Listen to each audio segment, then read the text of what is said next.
pa hindi naman pala kaya. Muntik na ako mapatalo nang marinig ang pamilyar na boses sa aking harapan.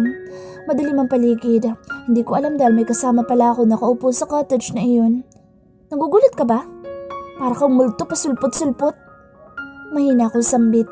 Lumapit ito sa akin at naramdaman kong hinawakan nitong aking magkabilang braso. Nanggugulat? Iba ako manggulat ng tao. Bigla ako nanghahalik. Pesting halik na yan. Di ka naman marunong. Really? Is it an insult or a challenge? Itlog mo, challenge mo. Hindi ko mapigilang sambitin. Buong lakas niya akong binuhat at pasan ako sa kanyang balikat. Ganito nga ba talaga ito kalakas at parang ang gaan-gaan ko lamang para sa kanya? Ibaba mo nga kung maligno ka. Sigaw ko habang sinusuntok ang likuran nito. Ngunit hindi ito natinag sa akin pagsuntok dito. Iniinsulto mo ako lagi ha? Pwes, ipakikilala kita sa maligno ko ngayon. Binuksan nito isang kwarto na nasa likod ng cottage at namangha ako sa ganda ng kwarto. Kahit nangihinat na ihilo ako ay alam kong napakaganda ng kwartong iyon. Inihagas niya ako sa malaking kama at nakita kong inilak niya ang pinto gamit ang kanyang thumb. Oh, you can't escape, Bianca. Putulin mo muna mga daliri ko bago mo buksan ang pinto. Nakabukas ang ilaw at napatili ako ng isa-isa nitong inalis ang bawat saplot nito sa katawan. Wala ko nakitang pangit sa katawan nito. He is so perfect. At lalong-lalo na noong hinubad na nito ang pinakahuling saplot nito. At parang nawala yata ang aking pagkahilo dahil tumambad sa akin ang kanyang galit na sandata na mas dumoble pa ata ang laki nang makita niya akong titig na titig dito. Your turn, baby. Kinubabawan niya ako at para akong lantang gulay nang isa-isa niya nang hinubad ang aking suot. Ang sexy mo. Sambit niya at tuluyan nang bumaba ang kanyang mga labi at inilapat sa aking katawan. Sinubukan ko magpumuglas ngunit napakalakas talaga niya. Sa pamamagitan lamang ng kanyang pagdiin sa aking katawan ay hindi na ako makagalaw. Sa isang iglap ay parang nakalimutan ko ng aking prinsipyo na hindi ako magpapagalaw sa kahit na sinong lalaki kapag wala pa kaming basbas. Nadadala na ako ng tuluyan sa kanyang mga haplos at halik. Parang libo-libong kuryente ang dumaloy ngayon sa aking buong katawan at may iba ako nararamdaman sa aking puson ngayon. Gusto ko siyang murahin at sigawan ngunit ang kanyang ginagawa ay parang inililipad ang aking espiritu sa kawalan. Tinitigan ko siya sa kanyang mga mata. Ngayon ko lamang natanto ang aking kalokohan. Bumigay ako kay Leon Davis, ang aking boss na may pagkamisteryoso. Bianca, you're a virgin. Sambit nito sa akin. Bakit? Magpapatarpulin ka o magbibigay ka ng certificate sa akin? Biro ko dito. You're so naughty. Hindi yan ang ibig ko sabihin. Akin ka na at wala nang ibang makakahawak o makakalapit sa'yo. Anong ibig mo sabihin? Papatayin ko kung may ibang lalaking lalapit sa'yo. Uwi mo? Kala mo girlfriend-boyfriend na tayo? Bakit? Ano bang ginawa natin? Gusto mo mag-asawa na tayo agad? Mr. Davis, walang tayo. Oo, lugi ako dahil nakalimot ako sa aking prinsipyo pero I don't think sapat na nangyari sa atin ngayon para itali natin sa sarili natin sa isa't isa. Tingnan mong nangyari sa kapatid mo at kay Kenji, di ba? Okay lang sa'yo? Baliwala sa'yo nangyari sa atin? Oo, at huwag kang mag-alala. Hindi ako maghahabol sa'yo. Matigas kong saad at nagpanggap na ako na natutulog na pero gising na gising ang diwa ko. Kilala ko ang mga Davis. Mga babaero sila at ayaw ko maging tulad ng ibang mga babae dyan na hahabol-habol at magmamakaawa. Kilala ko sila pero mas kilala ko ang sarili ko. Matapang ako at alam kong kaya ko ang aking sarili. Niyakap ko siya. Marami na ako nabasa mga nobela tungkol sa mga babaeng parehas ang kalagayan ko pero iibahin ko ang kwento ko sa kanila. I won't run after the man who had me first. Kinabukasan ay mabigat pa rin ang aking katawan, ngunit pilit akong bumangon upang pumasok sa trabaho. Hating gabi na ako nakauwi dahil may hindi inaasahang pangyayari ang naganap na may kinalaman sa bunsong kapatid ni Leon na si Tanya at may kinalaman si Kenji dito. Nang makarating sa agency ay napasabak na ako kaagad sa trabaho at si Ryan ang aking model. Napakagatlabi ako ng isa-isa kong kinunan ito na litrato. He is really a perfect model. Hindi ko maiwasang malungkot habang iniisip ang nangyari kagabi. Ano pa nga ba ang magagawa ko? Nangyari na ang dapat mangyari kaya wala ng panahon pa upang magluksa ako sa aking iniingatang puri na tinangay ng isang bastardong hoodlum. Okay, next shot na Miss Bianca. Kunin mo si Ryan ang naka-underwear lang. Napalunok ako sa sinabi ng photoshoot director na si Wally. Nakita kong pumasok ulit si Ryan sa maliit na kwarto at nang lumabas ito ay mas dumoble ang laki ng mata ko dahil naka-underwear lamang ito at hindi talaga makakaila na may alaga din itong sobrang dax. Hindi ko na tuloy alam kung saan ko itututok ang camera ko dahil bigla akong pinagpawisan ng malapot. Kahit sino ba naman ay hindi mapakali kapag ganito kagwapong nilalang ang halos nakahubad na sa iyong harapan. Ngunit nang itaas ko ang aking camera ay biglang dumilim ang lens sa aking harapan. Akala ko'y nasira na ang camera ngunit humarang pala ang aking malignong boss sa harapan at hindi ko na naituloy ang pagkuha ng litrato kay Ryan. Boss, excuse me po ha, pwede po ba sa gilid lang po kayo? Nakaharap po kasi kayo eh, hindi ko tuloy makuhanan si Ryan na magandang anggulo. Nakangiti ko saad sa kanya. I'm trying to be nice sa team kahit naiinis na ako sa ginawa nito. Siyempre, I am aware na nakapalibot sa amin ng kanyang staff. Look, diba Alex, I told you this morning that Miss Bianca is in charge sa mga girls? Ba't nandito siya sa mga panlalaki? Nakita ko nakakunot ang noo ng malignong pilit kong binubura sa aking isip. Naisip ko tuloy ang nangyari sa amin kagabi. Kung gaano rin kaganda ang katawan nito na kung paano nito ako pakilitiin. Hey, please, go to my office right now. Saad nito sa akin. Agad ko naman itong sunundan sa opisina nito. Nabutan ko siyang nakaupo sa swivel chair. Bigla ako na-conscious sa aking itsura dahil ang tingin nito sa akin ngayon ay parang hinuhubaran na ako. Naka-mini-skirt lamang ako at tinernungan ko ng tube at blazer. You heard me, right? Simula ngayon, doon ka na sa mga babaeng models. Matigas nitong saad sa akin. Sige, walang problema. Sinabi mo eh. Sagot ko. Then good, dahil hindi na masyado matigas ang ulo mo, Bianca. Malaking alaga ko lang palang katapat ng bibig mo eh. Pwede ba, Mr. Malignong Ermitanyo? Huwag mo na ipaalala sa akin na nangyari kagabi. Pinagsisisihan ko na yun dahil sa katangahan ko lang. Kaya nangyari ang bagay na iyon, no? Huwag kang feeler dyan. Irap ko sa kanya. Wow, parang ikaw pa ang lalaki sa atin dalawa, no? Seriously? Bianca, wala ka ba talaga nararamdaman sa akin? Sa mga halik at haplos ko sa'yo, wala ka bang naramdaman? Tumayo ito't lumapit sa akin at idinantay niya ang kanyang daliri sa aking braso at inilandas ito paakit sa aking tenga. Meron? Nakita ko lumiwanag ang kanyang mukha. Naiinis at gusto kitang sakalin sa oras na ito. Leon, saad ko dito, ngunit bigla niya akong siniil ng halik sa labi habang ang kanyang braso ay nakapulupot sa aking bawang. Hindi mo ba ako namimiss ha? I keep on imagining your naked body, Bianca.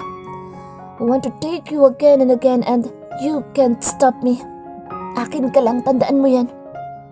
Sambit nito't inamoy-amoy ang aking buhok. Remember this also, Mr. Davis, na hindi mo ako pag-aari. Saad ko dito. Damn you, Bianca. Ang hirap mong paamuhin. Ano ba dapat kong gawin para mag-umpisa tayo kahit bilang magkaibigan lang? Well, simple. Handle me well. If you can't handle me at my worst, then you can't have me at my best.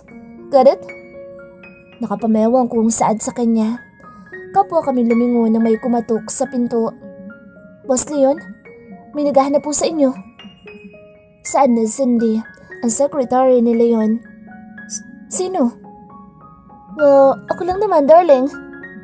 Tiningnan ko lang naman ang babaeng napaka-sopistikada na pumasok sa loob ng opisina at biglang kinabig at tinalikan si Leon sa aking harapan.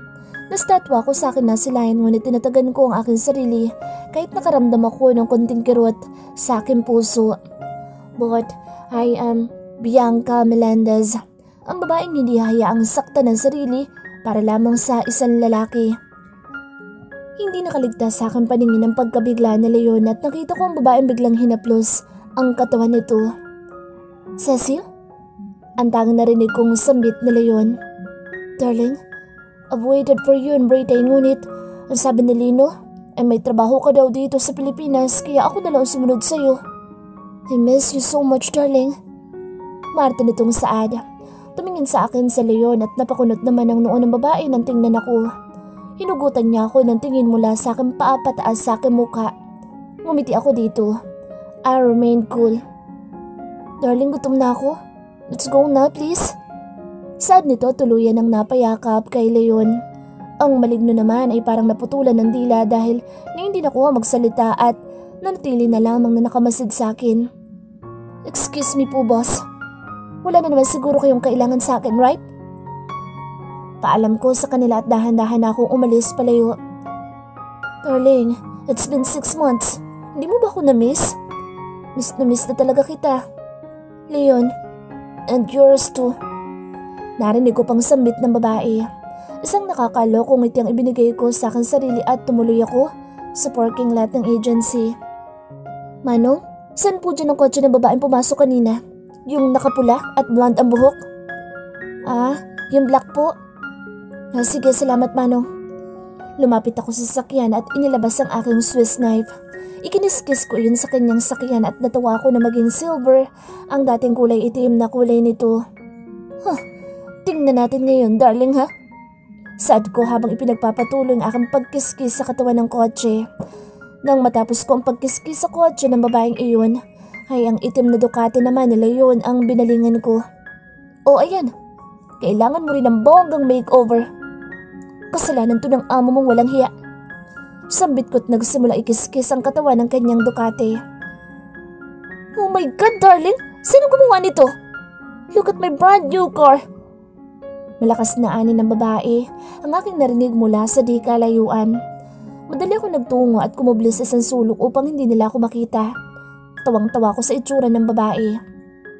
Hindi nagtagal ay nakita kong palapit sa leon sa Ducati nito at malulutong na murang aking narinig nang makita ang mga gasgas sa Ducati niya. Shit! Someone's gonna pay for this! Mura nito sabay sipa sa gulong ng kanyang Ducati. I just laughed silently. Umpisa pala talaga ito sa pangiinis ko sa kanya. How could he just flirt with someone else? Hindi pa nga nakaka-move on ang wasak kong Hello Kitty kagabi. Lantik lang talagang walang ganti.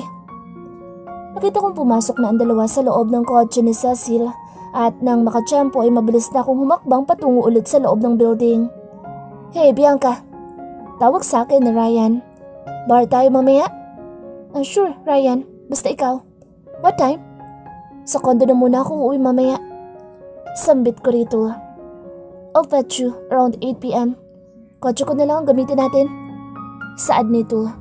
Tumango ako sa kanya at nag-thumbs up. Sobrang gwapo talaga ni Ryan.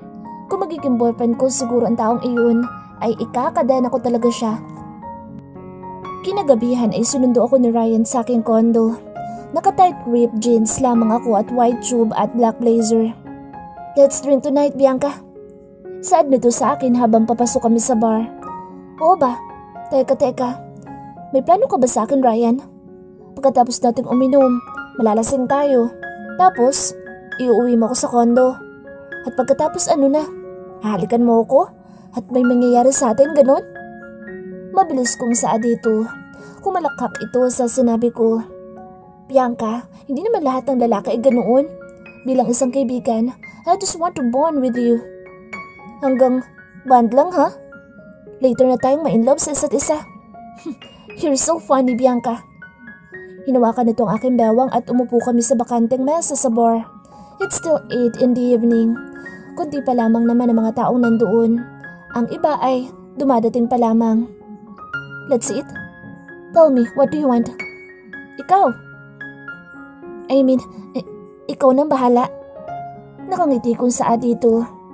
Ryan? Nandito ka rin pala. Ay, may kadate ka ha? Narinig kong wika ng isang pamilyar na babae mula sa aming harapan. It is Cecil and Leon. Napaka-sexy ng babae dahil halos lalabas na ang kaluluwa nito sa suot na crop top na may hiwa sa gitna ng dibdib at napaka-ikling skirt na labas na ang hita at masisilipan na ang panloob nito. Cecil, ikaw pala. Hey Boss Leon, join na kayo sa amin. Pag-anyaya ni Ryan. Mabilis pa sa kidlat na umupo si Leon sa tabi ko at nasa tabi rin ito si Cecil. Si Ryan ang umorder ng aming pagkain at nagpadala rin ito ng wine na iinumin namin after kumain. Parang linta kung kumapit si Cecil kay Leon. Nainis ako ngunit nanatili pa rin akong kalmado. Alam kong hindi tamang aking nararamdaman dahil in the first place ay wala kaming relasyon. Bianca, sa totoo lang, gusto kong maglasing dahil yung nililigawan ko ngayon ay may asawa na pala. Dahil may nangyari sa kanila. Tell me, Bianca, kama lang ba talaga ang batayan sa pagmamahal? Bulong nito sa akin. Ryan, listen. Hindi naman kama ang batayan dahil kung mahal na mahal yung isa't isa, eh kahit sa damuhan lang okay na. Sagot ko dito. Natawa ito sa sinabi ko. Puro ka talaga kalukuhan, Bianca. Saad nito sa akin. Nang tiningnan ko si Leon ay nakakunot ang noo nito habang nakatingin sa amin dalawa ni Ryan na nagtatawanan. Naramdaman ko ang kanyang kamay na hinawakan ng aking binti at parang nakuryente ako habang hinahawakan niya iyon. Iwinaksi ko ang kanyang kamay at mabilis naman niyang tinanggal ang kanyang kamay. I stared at him and he is smiling devilishly on me. Napakamanyak talaga. Nang dumating na ang pagkain ay nagsalo-salo na kaming apat. Si Leon ay napakatahimik lamang at ang kasama nito ay panay subo rito ng kung ano-ano. Well, Ryan, kayo na ba ni Miss Bianca? You look good with each other. Saad ni Cecil sa aming dalawa ni Ryan. Hindi pa. Nililigawan ko pa lang sa Ryan. Ang tagal nga niya ako sagutin eh. Di ba, babe? Ako na ang sumagot dahil matagal si Ryan sa pagsagot. Natawa naman si Cecil sa sinabi ko. Si Leo naman ay napaubo habang si Ryan ay namula ang magkabilang pisngi. Swerte mo, Ryan, kasi napakaganda ng manliligaw mo. Sambit pa ulit ni Cecil. Pagkatapos kumain ay dinala na ng waiter ang wine sa aming mesa. Mukhang balak talaga magpakalasing ng kumag dahil 2 bite ng alak ang agad na in-order nito. Ryan, babe, magpapakalasing ka ba? Baka matutulog ka lang agad mamaya, ha? Kinandatan ko ito at pinisil ang kanyang balikat. I can manage, Bianca. Kung lasing na ako, edi ikaw na magmaneho. Saad nito. Magmaneho sa'yo o sa nabara mo? Diretsyong saad ko. Sa nabara ko? Ikaw talaga. Baka kung akong imaneho mo ibang biyahe na yun. Kinindatan niya rin ako. Sinakyan rin ng loko ang trip ko. Biyaheng langit yun, ayaw mo? Saad ko. Biyaheng impyerno, gusto mo? Biglang sumingit sa usapan namin ng impaktong boss namin. Panira ng moment. Cecil, ibang klase pala si Boss Leo, no? Biyaheng impyerno palang trip. Tukso ko kay Cecil ngunit ang aking mata ay nakatutok kay Leon. Biyaheng impyerno talaga dahil sisingilin ko ang taong sumira sa Ducati ko kanina. Matigas nitong saad na nakatingin sa akin. Ewan ko ba ngunit bigla ata ako nilamig sa sinabi niya. Ibang klaseng tingin ang ipinukaw niya sa akin. Tila ba alam niyang ako ang gumawa ng bagay na iyon sa Ducati niya at sa kotse ni Cecil. Excuse me CR lang ako. Tumayo ako at pinagmamadaling pumasok sa restroom ng bar. Nakita ko ang aking refleksyon sa salamin. Maganda pa pala ako kaysa sa babaeng kasama ni Leon. Nang matapos ng aking pag-aayos sa akin sarili ay bumalik na ako sa aming pwesto. Ryan is a little bit tipsy already. Kausap nito si Leo na seryosong-seryoso ang pagmumuka habang si Cecil ay nakahilig sa matipunong braso nito. Bianca, your shot. Inabot nito ang hawak na alak sa kamay ko. Napangiwi ako dahil sa matapang na lasa nito. Mukhang ako pa atang unang malalasing sa kanilang dalawa.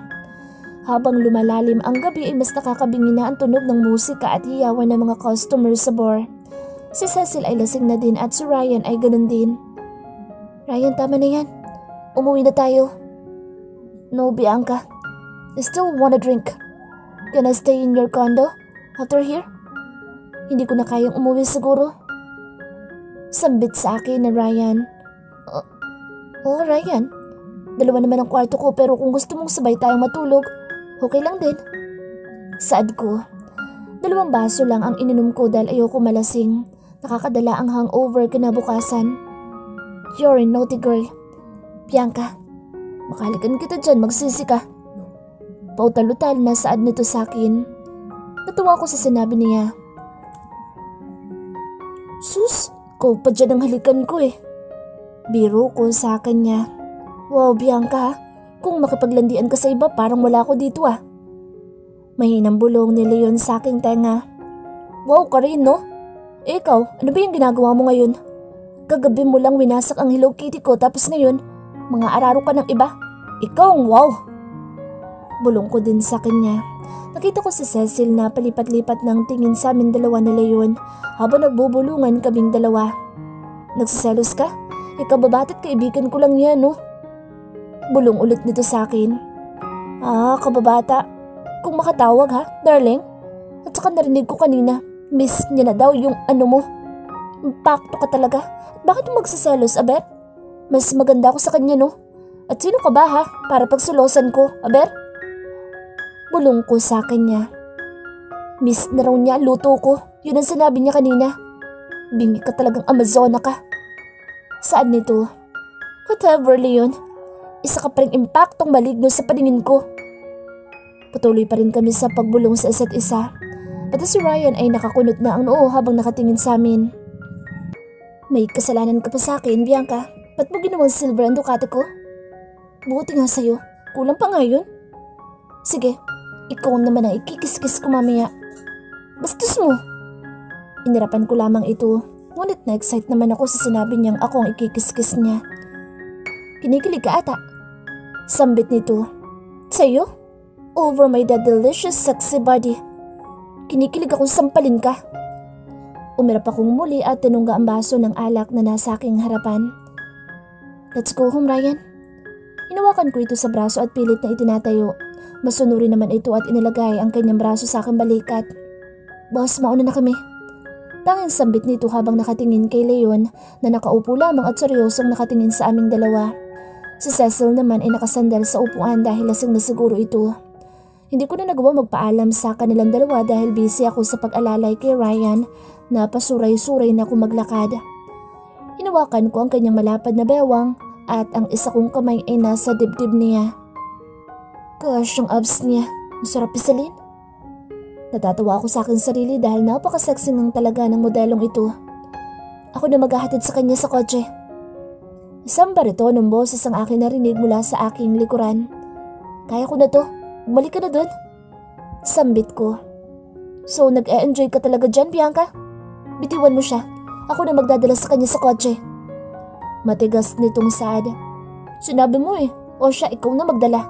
Ayoko makipagtalo sa'yo dahil papangit lang ang gabi ko. Binitawan ko si Ryan at si Leon na ang umalalay dito. Hanggang sa nakadating kami sa kotse ni Ryan. Mas malapad pala ang katawan ni Leon kaysa kay Ryan ngunit magkasintangkad lamang sila. Ingat sa pagmamaneho, Bianca. At saka yung kapilyahan mo, bawas-bawasan mo ha. Banta nito sa akin. Do I really need to hear that from you? Ba't feeling mo boyfriend mo na ako? FYI, Mr. Ermitaño. I am not yours. Ani ko rito sabay andar sa makina ng kotse na nasa parking lot. Ba't hindi ka pa ba sa akin? Hindi ko alam kung bakit tila napikon nito sa sinabi ko. Seryoso ba ito sa pagiging possessive boss ko?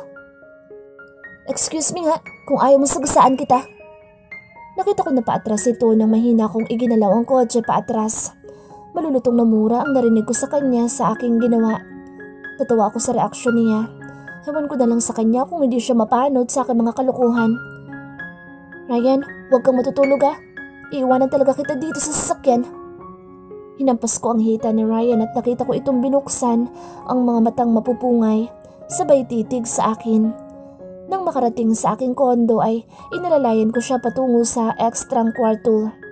Agad itong humilik nang tumama ang kanyang likod sa kama. Ginawa mo pa talaga akong caregiver, Ryan ha? Mahina akong saad at pumasok na rin ako sa aking kwarto. Naiinitan ako at nagpa siyang mag-warm bath na lang muna kaya hinubad ko ang aking mga saplot at nagbabad sa bathtub. Napapikit ako habang nakahiga sa tub. It's relaxing. Pagkatapos ng 10 minuto ay tumayo na ako at kinuha ang nakasampay na bathrobe at isinuot iyon. Naglagay din ako ng towel sa aking ulo upang mabilis na matuyo ang aking buhok. Noong binuksan ko ang pinto ng banyo ay nagtaka ako kung bakit naka-off ang lights ng aking kwarto. Tatandaan ko kanina ay bukas naman ito. Ay, halimaw! Napasigaw ako dahil nakita ko nakaupo ang hudyong si Leon na nakatapi lamang ng puting tuwalya at nakangisi ito sa akin. "Miss me, kitty cat?" Malakas ang tibok ng aking puso nang marinig ang kanyang boses habang papalapit ito sa aking pwesto. "Lumayo ka sa akin! Paano ka nakapasok dito, ha? Pagnanakaw ka ba? Hoy, ang kapal mo Hindi ko na natapos ang aking sasabihin dahil bigla na lamang nitong hinubad ang aking bathrobe. Hindi ko maintindihan kung bakit napakabilis ng kanyang mga kamay.